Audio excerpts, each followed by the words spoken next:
नमस्कार दोस्तों, आप सबों का स्वागत है। बिहार बोर्ड मैट्रिक परीक्षा 2024 के लिए गणित में आज निर्देशांक ज्यामिति का महत्वपूर्ण ऑब्जेक्टिव प्रश्न बताने जा रहे हैं, जो कि प्रत्येक वर्ष इन चैप्टर से 3-4 प्रश्न पूछ लिए जाते हैं। तो आप सभी जानते हैं कि कोई भी चीज़ समझने के लिए उसका कुछ नियम यानी सूत्र फार्मूला रहता है, तो पहले उसे समझ लेते हैं। तो दोस्तों, जैसे कि आप सभी देखे होंगे कि बहुत सारा प्रश्न में ऐसे दिया रहता है, जैसे कि -2, 3, तो इसमें पूछ लिया जाता है कि इनमें से कौन सा भुज है या इनमें से कौन कोटि है, या इसका पूछ लेगा कि x निर्देशांक क्या होगा, y निर्देशांक क्या होगा।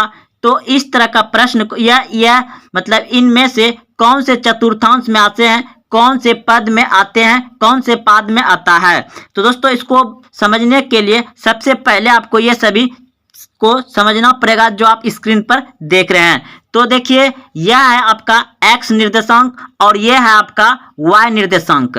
तो यहाँ पर जैसे कि आप ले लीजिए 3, -2, तो इसमें आपको पहला वाला जो होगा यह होता है आपका x निर्देशांक और दूसरा जो होता है y निर्देशांक।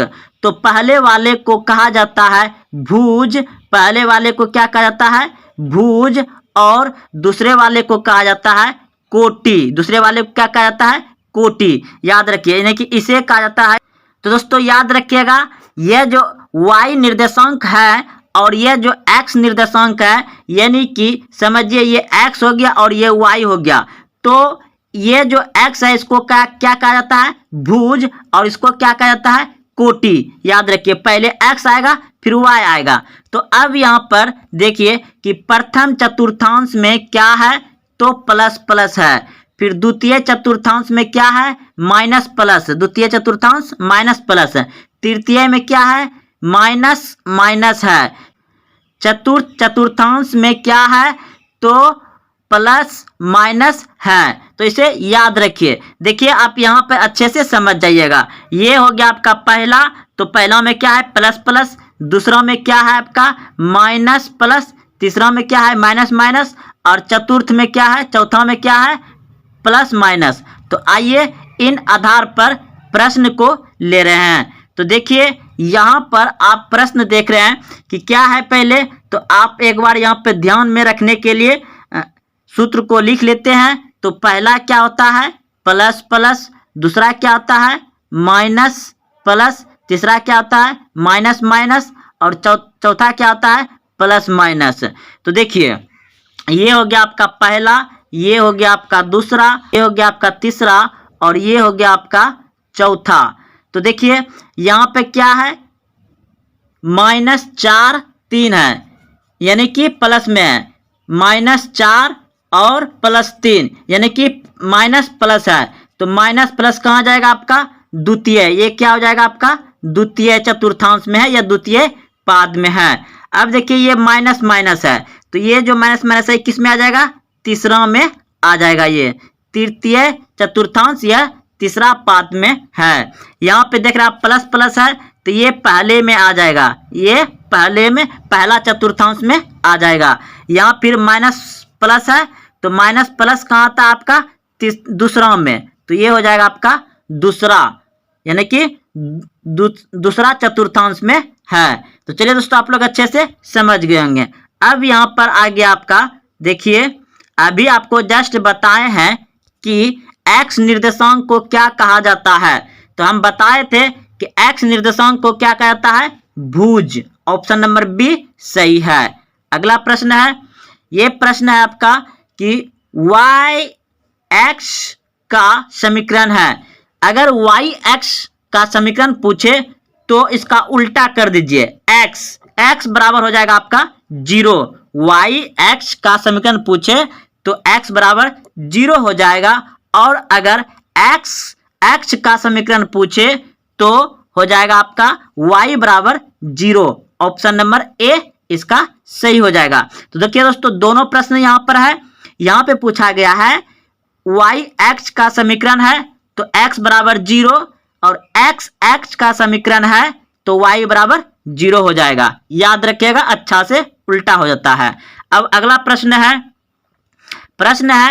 x, 0 किस x का निर्देशांक है? तो इस प्रश्न का उत्तर हो जाएगा आपका x का है। ऑप्शन नंबर बी सही हो जाएगा। अगला प्रश्न है y अक्ष पर स्थित किसी बिंदु का निर्देशांक है? तो इस प्रश्न का उत्तर हो जाएगा आपका ऑप्शन नंबर जो है कि 0 कोमा y हो जाएगा। ऑप्शन नंबर बी सही है। ऑप्शन नंबर बी सही होगा। x अक्ष पर स्थित किसी बिंदु का निर्देशांक 0y है। ऑप्शन नंबर बी सही है।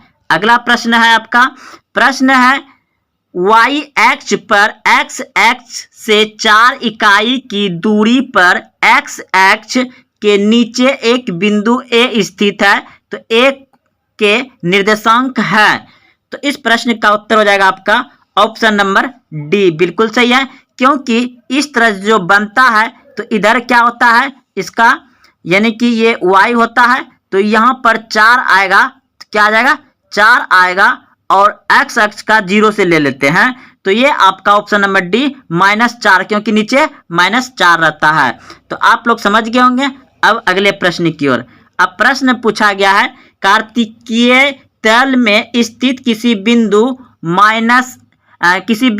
3-4 के कोटि का मान होगा। तो कोटि दोस्तों बताए हैं कि पीछे वाला होता है और ये भुज होता है, तो मतलब दूसरा वाला क्या होता है कोटि, तो क्या हो जाएगा -4। ऑप्शन नंबर ए सही है। अगला प्रश्न है आपका, प्रश्न है कोई बिंदु 4,0 किसी तल में हो तो वह बिंदु किस अक्ष पर स्थित है?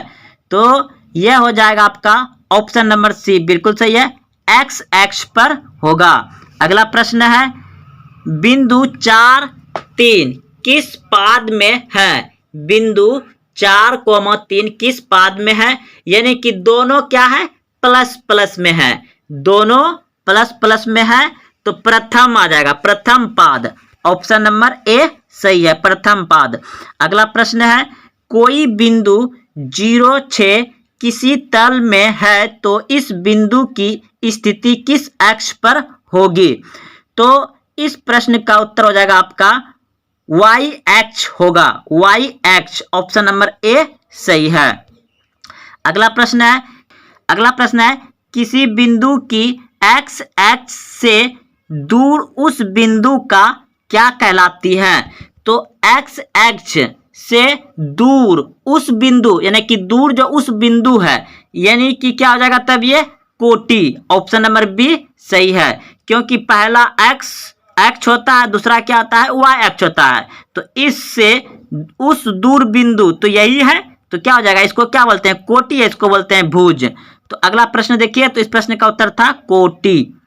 अगला प्रश्न है कार्तिकीय तल में स्थित किसी बिंदु 8-9 में कोटि का मान होगा। तो कोटि दोस्तों होता है दूसरा वाला, तो ऑप्शन नंबर ए सही है। और अगर पूछता भुज तो 8 हो जाता।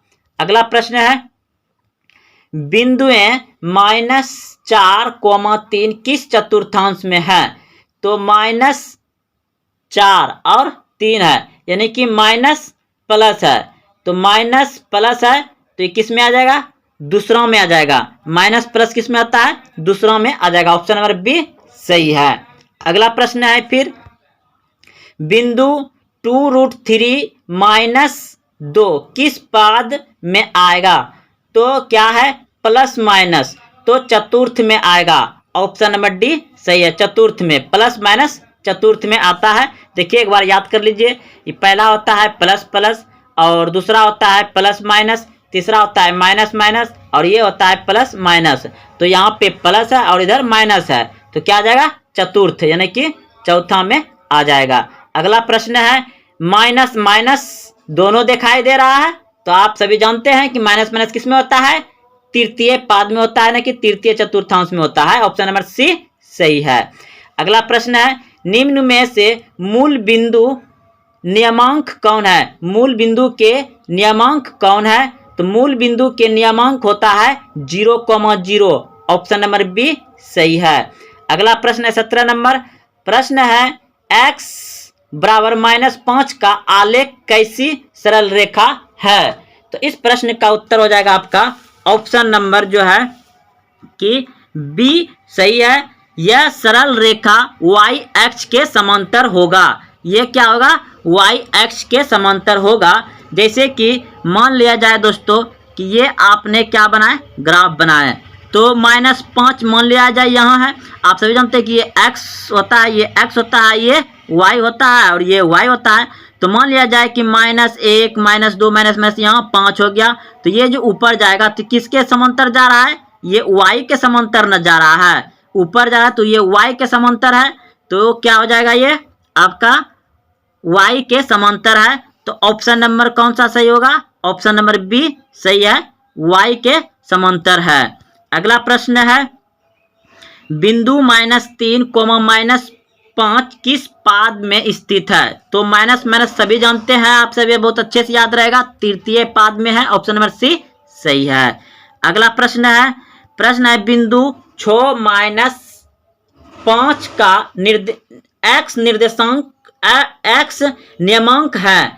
तो x नियमांक, तो दोस्तों आप सभी को पहले ही शुरू में ही बता दिए हैं कि x नियमांक को क्या कहते हैं? भुज। और क्या होता है? पहला वाला होता है। क्या होता है? पहला वाला होता है। पहला वाला आप सभी को बता दिए हैं कि x पहले होता है, y दूसरा होता है। इसको भुज बोला जाता है, इसको कोटि बोला जाता है। इसको x नियमांक बोला जाता है, यह x निर्देशांक बोला जाता है। इसको y नियमांक बोला जाएगा, यह कोटि बोला जाएगा। तो यहाँ पे पूछा है x नियमांक, तो ऑप्शन नंबर ए सही हो जाएगा। क्या हो जाएगा? 6। ऑप्शन नंबर ए सही है। अगला प्रश्न है बिंदु x y की दूरी मूल बिंदु से है। तो इस प्रश्न का उत्तर हो जाएगा आपका ऑप्शन नंबर बी बिल्कुल सही है। ऑप्शन नंबर बी सूत्र पूछा गया है दोस्तों, √x² + y² हो जाएगा। ऑप्शन नंबर बी सही है। अगला प्रश्न है बिंदु 6-5 का भुज है। दोस्तों भुज पूछा गया है, तो पहला वाला यानी कि 6 हो जाएगा। ऑप्शन नंबर ए सही है, 6। क्योंकि आप सभी जानते हैं कि ई पहले वाले को भुज कहा जाता है, यह x नियमांक कहा जाता है, यह x निर्देशांक कहा जाता है। दूसरे वाले को कोटि कहा जाता है, y नियमांक कहा जाता है, या y निर्देशांक कहा जाता है। तो हमको पूछा क्या है? भुज। तो भुज पहला वाला होता है, तो ऑप्शन नंबर ए सही है, 6 हो जाएगा।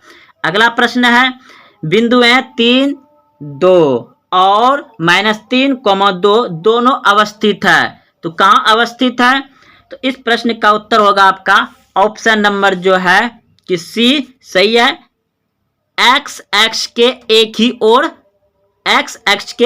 ओर है। अब देखिए जैसे कि यहाँ पर हम बना लेते हैं इस तरह से, तो इधर हो जाएगा 1 2 3, इस तरह से बना लिए, 4 हो जाएगा ये, और फिर इधर -1 -2 -3 यहाँ हो गया।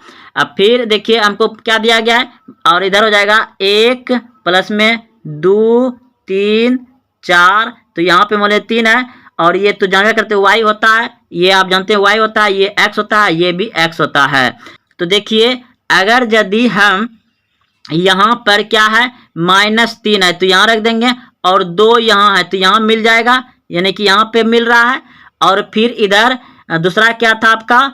दूसरा था 3 2, तो प्लस में, तो यहाँ मान लिया जाए कि 3 और 2 यहाँ मिल जाएगा। तो किधर मिल रहा है? ये x अक्ष पर एक ही ओर न मिल रहा है, ये इधर x से x न है, तो एक ही ओर मिल रहा है। तो ऑप्शन नंबर हो जाएगा आपका, ऑप्शन नंबर हो जाएगा आपका सी सही है, x अक्ष के एक ही ओर है।